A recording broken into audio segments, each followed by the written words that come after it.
চিন্তা করবেন না, এই সময়গুলো কেটে যাবে। যখন এই জুলুম চূড়ান্ত মাত্রায় উঠবে তখন আল্লাহ রাব্বুল আলামিন মুসলিমদের মধ্যে একজন ইমামকে পাঠাবেন, তার নাম মুহাম্মদ। কি নাম? মুহাম্মদ। তাকে মানুষ বলবে আল মাহদি, এটা তার টাইটেল। মাহদি তার নাম নয়, তার নাম হচ্ছে মুহাম্মদ। তার বাবার নাম হবে আব্দুল্লাহ, তার মায়ের নাম হবে আমিনা, ঠিক নবী সাল্লাল্লাহু আলাইহি ওয়াসাল্লামের মতোই। এবং তিনি মুহাম্মদ সাল্লাল্লাহু আলাইহি ওয়াসাল্লামের বংশধরদের মধ্যেই হবেন। মাহদি চট্টগ্রাম থেকে বের হবে না, মাহদি বুয়েট থেকে বের হবে না। বাংলাদেশ থেকেও তো দু চারটা মাহদি অলরেডি বের হয়ে গেছে, বের হয় নাই? আর মাহদি আরবি ভাষায় কথা বলবে। কি ভাষায় কথা বলবে? পাঞ্জাবি ভাষায় কথা বলবে না। আমাদের পাঞ্জাব থেকে একটা মাহদি বের হয়েছিল ইংরেজদের সময়, ব্রিটিশ আমলে। সে বলেছে আমি মাহদি, আমি ঈসা, নাউজুবিল্লাহ। পরে দাবি করেছে সেই নবী। আর বাংলার মাটিতে এদের দাওয়াত এখন খুব জোরে জোরে চলছে। নাম দিয়েছে আহমদিয়া মুসলিম জামাত, নাম শুনেছেন নাকি? তাদের এই নেতা দাবি করেছিল সে মাহদি, সেই ঈসা, নাউজুবিল্লাহ। তো মাহদি আরবি ভাষায় কথা বলবে ভাই, আর মাহদি হবেন আরব মায়ের সন্তান, পাঞ্জাবি মায়ের সন্তান না। পাঞ্জাবি ভাষায় কথা বলবে না, বাংলা ভাষায় কথা বলবে না। তিনি মদিনা থেকে আসবেন। কোত্থেকে? তিনি দায়িত্ব নিতে চাইবেন না, বরং পালিয়ে আসবেন মক্কায়। মানুষ তাকে জোর করে দায়িত্ব দিবে।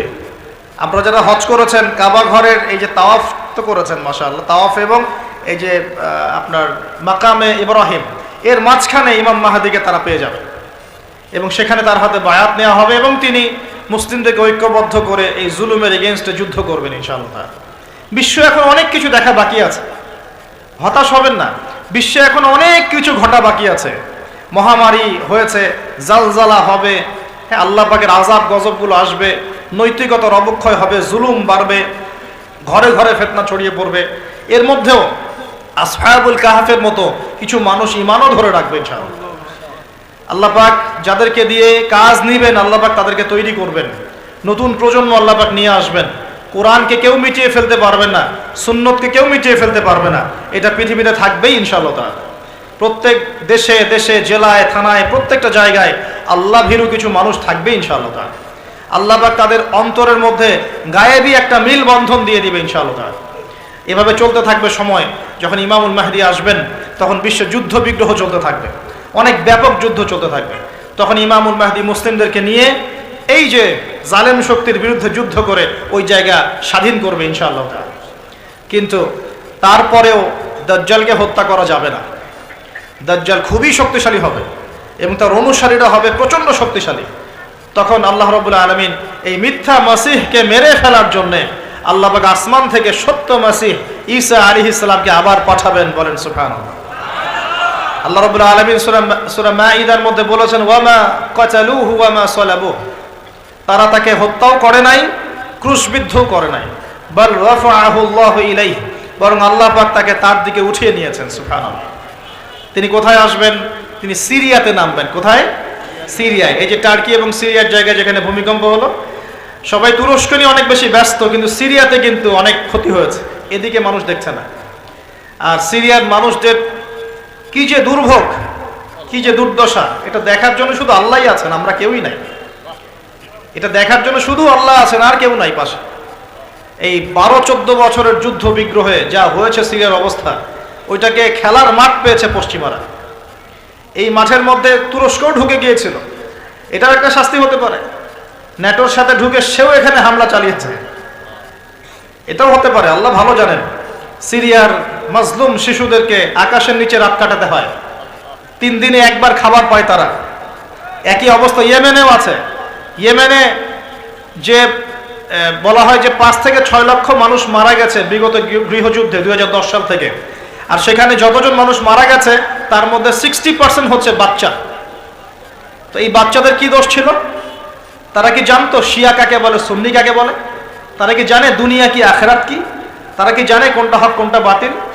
তারা তো জানে যে মায়ের বুকে দুধ খেতে হয়, দুধের বাচ্চাগুলো দুধ পায় না, মায়েরা দুধ দিতে পারে না, খাবার নাই, দুর্ভিক্ষ। এই সংকটের জন্য কে দায়ী? আল্লাহ না মানুষ? কে দায়ী? যাহারাল ফাসাদু ফিল বাররি ওয়াল বাহরি বিমা কাসাবাত আইদিন নাস। আল্লাহ পাক বলছেন জলে স্থলে যে বিপর্যয়গুলো ছড়িয়ে পড়েছে এগুলো মানুষের হাতের কামাই। কার হাতের কামাই? মানুষের হাতের কামাই। একই অবস্থা ইরাকেও ছিল, মনে আছে? সাদ্দাম হোসেনের কাছে পারমাণবিক অস্ত্র আছে বলে কত নাকি করা হলো, করে লক্ষ লক্ষ মানুষকে মেরে ফেলা হলো। পরে বললো আমরা সরি, আসলে সেখানে কোনো অস্ত্র ছিল না। We are sorry for that. তারা বলে দিল আমরা এর জন্য সরি। ব্যাস, লক্ষ লক্ষ মানুষের রক্ত ঋণ শোধ হয়ে গেল। আবু গারিব নামে একটা কারাগার ছিল, এখনো আছে। ওই কারাগারের মধ্যে মুসলিমদেরকে ঢুকিয়ে যে নির্মম নির্যাতন করা হতো আপনারা জানেন না। পাকিস্তানের একজন ডক্টর মহিলা, ওই যে উনি নিউরো মেডিসিন ডক্টর আফিয়া, উনাকে মনে হয় 10 থেকে 12 বছর ধরে ওখানে নির্যাতন করা হয়েছে। আপনার বোনকে যদি একবার কেউ খারাপ নজরে তাকায় আপনার কেমন মনে হয়?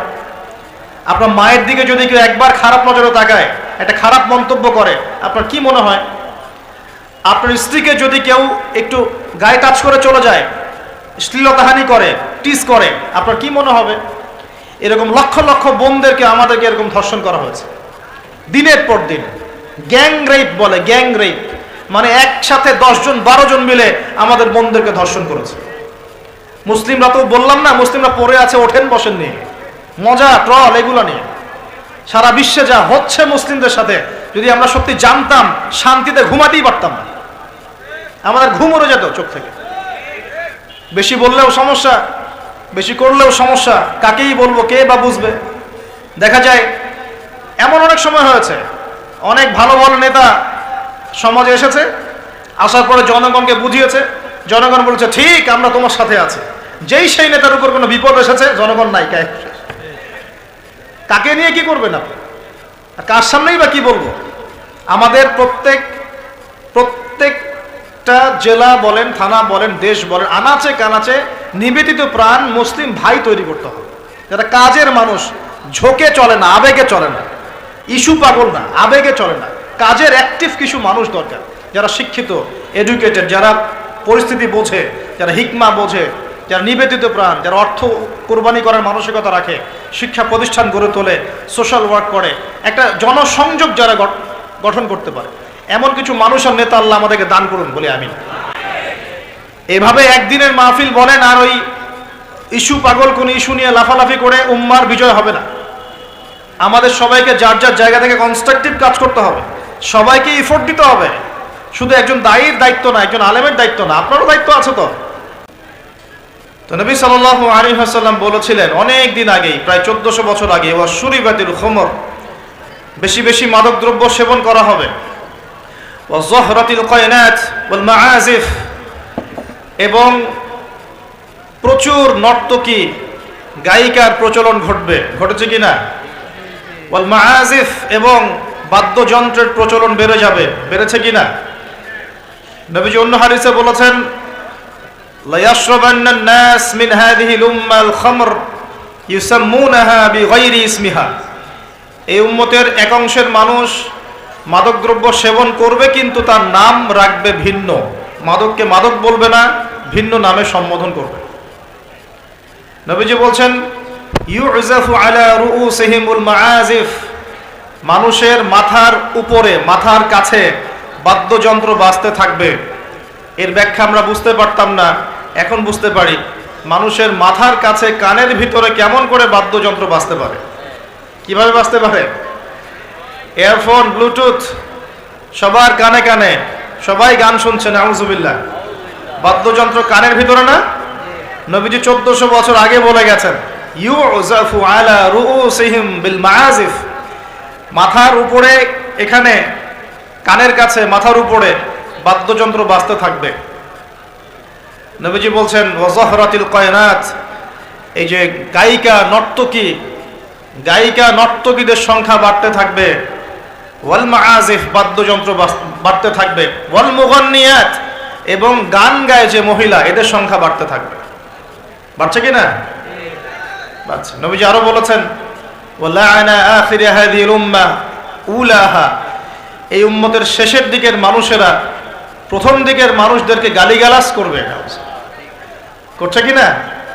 শেষের দিকের মানুষেরা প্রথম দিকের মানুষদেরকে গালিগালাজ করবে, বলবে ইসলাম তো ওই যুগে চলতো, এই যুগে চলে না। ইসলাম তো ওই যে সেকেলে ধর্ম, মধ্যযুগীয় বর্বর, এই কথাগুলো শোনেন কি না? উম্মতের শেষের দিকের লোকেরা প্রথম দিকের মানুষদেরকে গালিগালাজ করবে। নবীজি আরো বলছেন যে ওয়াসাদা কবিলুহু ফাসিকুহুম, একটা কওমের সর্দার হবে ওই কওমের সবচেয়ে ফাসিক ব্যক্তি। নাউযুবিল্লাহ। এমনটা হয় কি না? একটা কওমকে নেতৃত্ব দিবে সেই কওমের সবচেয়ে ফাসিক ব্যক্তি। ফাসিক কে? কে ফাসিক? আল্লাহ পাক ইবলিস সম্পর্কে বলছেন যে ইবলিস আদমকে সিজদা করলো না, সূরা কাহাফের মধ্যে। ওয়াইয কুলনা লিল মালাইকাতি ইসজুদু লিআদম ফাসাজাদু ইল্লা ইবলিস, আমি যখন ফেরেশতাদেরকে বললাম যে আদমকে সিজদা করো, সবাই সিজদা করলো, ইবলিস করলো না। ফাফাসাকা আন আমরি রাব্বি, সে তার রবের আদেশের সাথে ফাসিকি করলো। মানে রবের আদেশ মেনে না চলাটাই ফাসিকি। আর নবীজি বলছেন ওয়াসাদা কবিলুহুম ফাসিকুহুম, একটা কওমের নেতৃত্ব দিবে ফাসিক ব্যক্তি, যে আল্লাহ পাকের হুকুম আহকামের পরোয়া করবে না। ওয়াকানা যাঈমুল কওমি আরযালাহুম, সমাজের সবচেয়ে নিকৃষ্ট মানুষকে কর্তৃত্বের আসন দেওয়া হবে। এগুলো হচ্ছে কি না সমাজের মধ্যে? আরো বলছেন ওয়াজাহরাতিল আসওয়াতু ফিল মাসাজিদ, মসজিদগুলোর মধ্যে শোরগোল হট্টগোল বেড়ে যাবে। যাচ্ছে কি না? যখন এমন হবে নবীজি বলছেন ইয়াখসিফুল্লাহু বিহিমুল আরদ, আল্লাহ রাব্বুল আলামিন ওই সম্প্রদায়কে এই ভূমি সহ নিচে ধসিয়ে দিবেন। বলি নাউযুবিল্লাহ। এখন ভূমিধস ভূমিকম্প আসছে কি না? আরো বলছেন নবী সাল্লাল্লাহু আলাইহি ওয়াসাল্লাম ওয়ায়াজআলুল্লাহু মিনহুমুল কিরাদাতা ওয়াল খানাজির, আল্লাহ রাব্বুল আলামিন তাদের মধ্যে কিছু মানুষকে শুয়োর এবং বানর বানিয়ে দিবেন। বলি নাউযুবিল্লাহ। আর মানুষ কিন্তু বাহ্যিকভাবে বানর হয় না, দেখা যায় ভিতর থেকে বানর হয়ে গেছে। ভিতর থেকেই বানর হয়ে গেছে। ভিতর থেকে বানর মানে কি? বানর হচ্ছে এমন প্রাণী যে পাবলিকলি জেনা করে। পাবলিকলি জেনা করে। বানরের স্বভাবটা আপনাকে বলছি। বানরের স্বভাব কি? প্রাইভেট লাইফ আর পাবলিক লাইফের পার্থক্য বানর বোঝে না। কোন কাজগুলো প্রাইভেট লাইফে করতে হয় আর কোন কাজগুলো পাবলিকলি করতে হয়, এই কমন সেন্সটা বানরের নাই। আমার কথা কি বুঝতে পারছেন? প্রাইভেট লাইফ মানে যে কাজগুলো আমরা ব্যক্তিগত জীবনে করি, গোপন কাজ। আর পাবলিক মানে যে পাবলিকলি আমরা সবাই বসে আছি এখন, পাবলিক লাইফ। তো প্রাইভেট লাইফ আর পাবলিক লাইফের পার্থক্যটা বানর বোঝে না। আর আল্লাহ পাক কি শাস্তি দিবেন? বানর বানিয়ে দিবেন। সত্যি সত্যি কি মানুষ এখনো বানর হয়েছে? কাউকে দেখেছেন যে মানুষ থেকে বানর হয়ে গেছে? এমন কি হয়েছে এখনো? শুধু সূরা বাকারা একটা দলিল আছে, শনিবারের সীমা লঙ্ঘন করার জন্য আল্লাহ পাক বনু ইসরাইলদের একটা দলকে মানুষ থেকে বানর বানিয়ে দিয়েছিলেন। এই একটা দলিল কোরআনে পাওয়া যায়। কিন্তু এই উম্মতের মধ্যে কখনো শুনেছেন উম্মত মুহাম্মাদির কোনো ব্যক্তি মানুষ থেকে বানর হয়ে গেছে? এটা হতে পারে মানুষ ভিতর থেকে বানর হয়ে যাবে, অর্থাৎ পাবলিক লাইফ আর প্রাইভেট লাইফের পার্থক্য বুঝতে পারবে না। এমনটা হচ্ছে কিনা? মানুষ এখন পাবলিক লাইফ আর প্রাইভেট লাইফটা একাকার করে ফেলছে না? বিয়ে করেছে, স্ত্রীকে দেখবে সে, ভালোবাসবে সে, স্ত্রী সাজবে তার জন্যে, এগুলো সব প্রাইভেট ব্যাপার। এগুলোকে মানুষ পাবলিক করে ঘুরে বেড়াচ্ছে না? বুঝতে পারছেন না মনে হয়? বাসায় শুয়ে আছেন, স্ত্রীর সাথে গল্প করছেন, প্রাইভেট বিষয়। এটাকে ফেসবুকে ছবি তুলে যারা দিল, সে প্রাইভেট লাইফটাকে পাবলিক করে দিল না? মানুষ প্রাইভেট লাইফ আর পাবলিক লাইফের পার্থক্য বুঝতে পারছে না এখন। নবীজি আরো বলছেন ওয়ায়াজআলুল্লাহু মিনহুমুল কিরাদাতা ওয়াল খানাজির, এবং আল্লাহ পাক তাদের মধ্যে কিছু শুয়োরও বানিয়ে দিবেন। কি বানিয়ে দিবেন? শুয়োর কেমন? ওর সামনে ভালো কিছু দিবেন, ভালো কিছু, ফ্রেশ খাবার দেন, ভালো কিছু দেন, টাটকা খাবে না। বাসি পচা নোংরা আবর্জনা তার সামনে দিবেন, খুব মজা করে করে খাবে। এখান থেকে কি বুঝলাম? এক শ্রেণীর মানুষ বের হবে এই উম্মতে, যারা হালাল জিনিস ওদের কাছে ভালো লাগবে না, হারাম ভালো লাগবে। বুঝতে পারছেন না মনে হয়? হালাল খাবার দেন, ভাল লাগে না। হারাম মাদক খেতে হয়, গাঁজা খেতে হয়, ইয়াবা খেতে হয়, ফেন্সিডিল খেতে হয়, না হলে ঘুমিয়ে আসে না। গরুকে চড়াবেন তামাকের মাঠ, তামাক যেখানে চাষ হয়। আমরা ওই যে বান্দরবন ওই এলাকার দিকে প্রোগ্রাম করতে গিয়ে দেখেছিলাম, মানে বিঘার পর বিঘা জমিতে খালি তামাক চাষ হচ্ছে, তামাক। তো ওই জমিগুলোর মধ্যে গরু ছাগল চড়ে না, কারণ গরু ছাগলও জানে যে এগুলো খাওয়ার জিনিস না। বুঝতে পারছেন কথা? কিন্তু মানুষ গোগ্রাসে খাচ্ছে, ডলছে, খাচ্ছে, টানছে। শুয়োর কেমন প্রাণী? যার সামনে ভালো কিছু দিলে সে খাবে না, খারাপটা দিলে আপনি খাবেন। হালাল ভালো লাগছে না, হারাম ভালো লাগছে। আল্লাহ পর্দাকে হালাল করেছেন, পর্দা ভালো লাগে না, বেপর্দামি ভালো লাগে।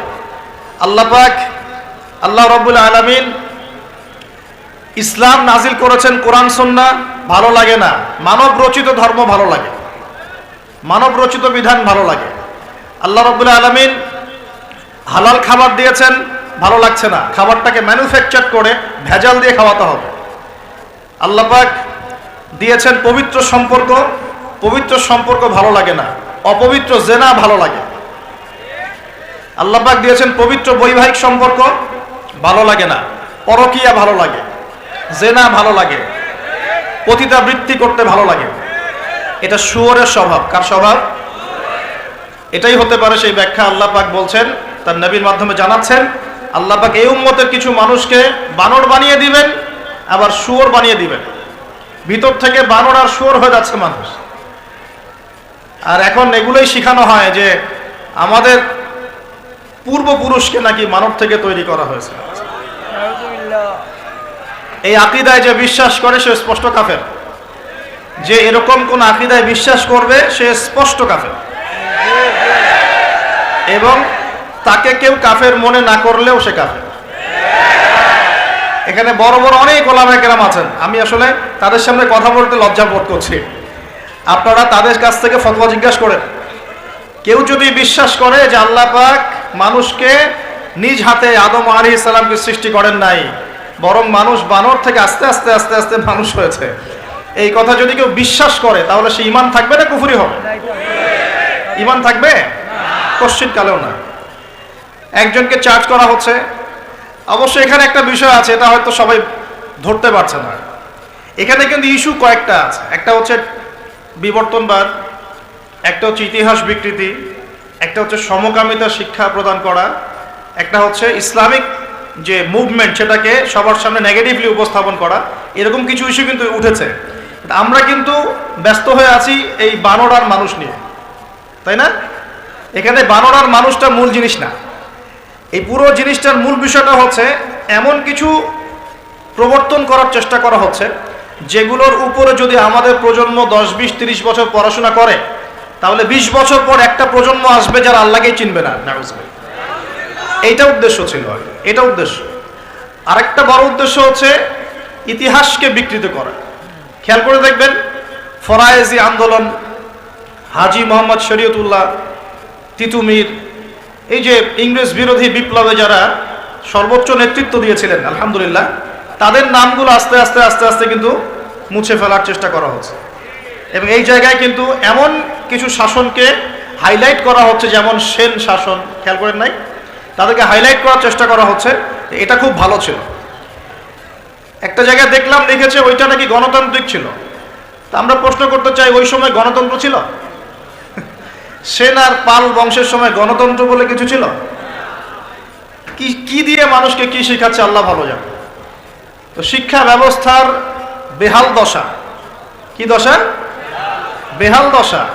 আমাদের সন্তানদের ব্যাপারে যদি আমরা সতর্ক না হই, তাহলে ওই যে নবীজি বললেন, ওয়াতুউল্লিমা লিগাইরিদ্দিন, ভূমিকম্প, আল্লাহর আযাব, গজব আসার অন্যতম কারণ হবে ধর্ম বিবর্জিত শিক্ষা চালু করা।